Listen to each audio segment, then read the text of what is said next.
Դեմպսի մեջ Ջերվեջյան, պարոն Պապիկյան, մենք աղազանգեր ենք ստանում, խնդրում ձեր բարձրաբանումն սրա հետ կապված, մարտական հերթափոխի ժամանակ Սյունիքի դիրքեր բարձրանալիս մեր սուվերեն տարածքի վրա,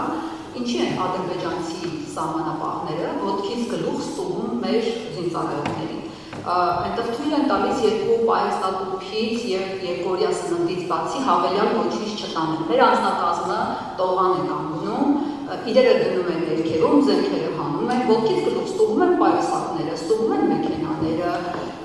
մեր էթնագետերի զինծառայողները պատանդ են ադրբեջանցիների ձեռքում, որովհետև լինում է հետո ստուգող ու ազերի սպան ստուգում է մեր զինծառայողներին։ Ինչ է թույլ տալիս նման նվաստացում մեր զինծառայողների նկատմամբ։ Կարող է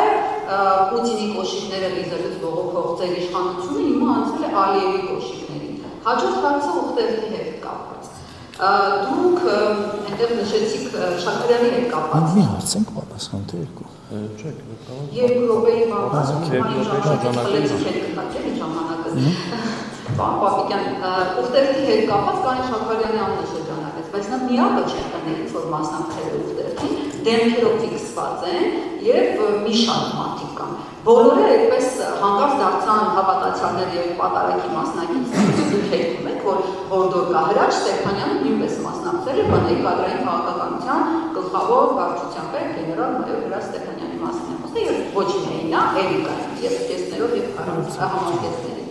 Հաջորդը ռազմական ծախսերի հետ կապված Ադրբեջանի լուրջ մտահոգություններ կան, դուք 18 թվի համեմատությունը տարածել բացման խոսքում, բայց նախորդ տարվա համեմատ բյուջեի և Ադրբեջանի ծախսերի ավելացումը այստեղ բան է առաջանում խաղաղության գնացող Ադրբեջանի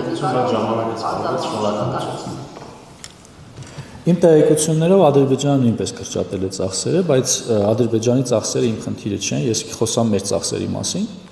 Ես ինչպես նշեցի, վերջին 3 տարիների ընթացքում էապես փոխվել է զինված ուժերին հատկացվող դրամական միջոցների թիվը, նշեցի 18 թվականի նկատմամբ այն կազմում է 1.1 միլիարդ դոլար, այն պարագայում, երբ 18 թվականին դա կազմել է մոտարապես 640 միլիոնի կարգի, եթե դրանք համեմատության մեջ տնեք, կտեսնեք ինչ էական փոփոխությունների մասին է։ Նշեցի, որ մենք չենք պատրաստվում մտնել մրցավազքի մեջ և մեր ողջ տնտեսությունը գամել սպառազինության ձեռքբերմանը և ըստ էության տնտեսության քանդմանը, բայց միևնույն ժամանակ պիտի նշեմ, որ այն ձեռքբերումները, որը ոչ մի կերպ չեք ուզում տեսնել, ընդ որում հիշեցնեմ, որ սիրելի լրագրողների այն հատվածին, ովքեր պատրաստակամություն էին հայտնել գալ, ես անձամբ ուղեկցել եմ և ցուցադրել եմ վերջին տարիներին ձեռք բերված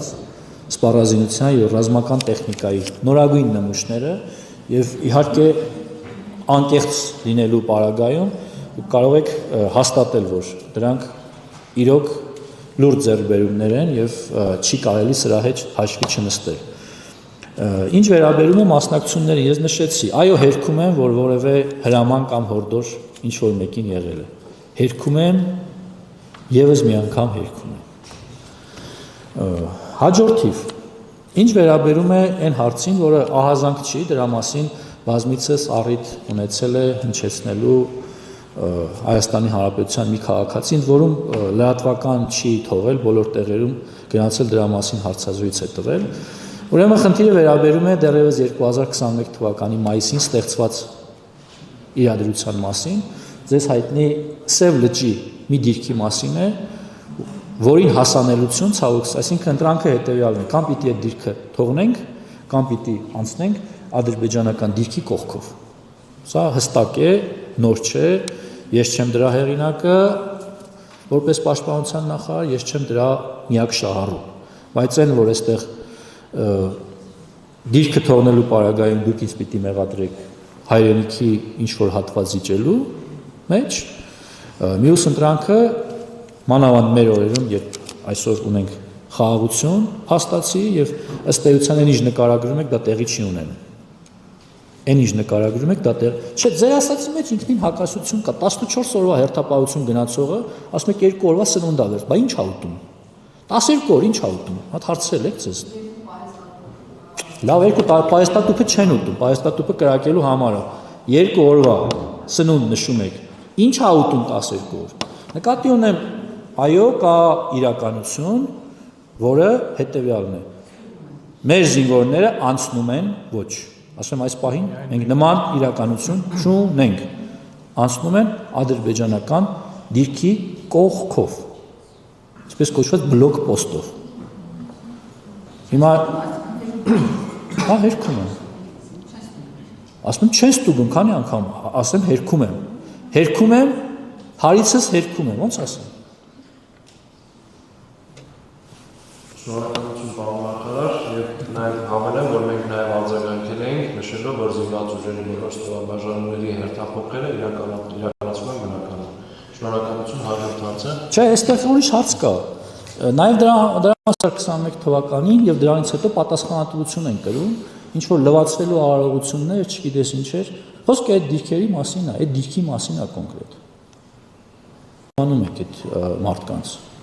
Հարց տվեք, ասեք, այդ ո՞նց է այդ դիրքը հայտնվել այդ դիրքում, հարգելի նախկին պաշտոնյաներ։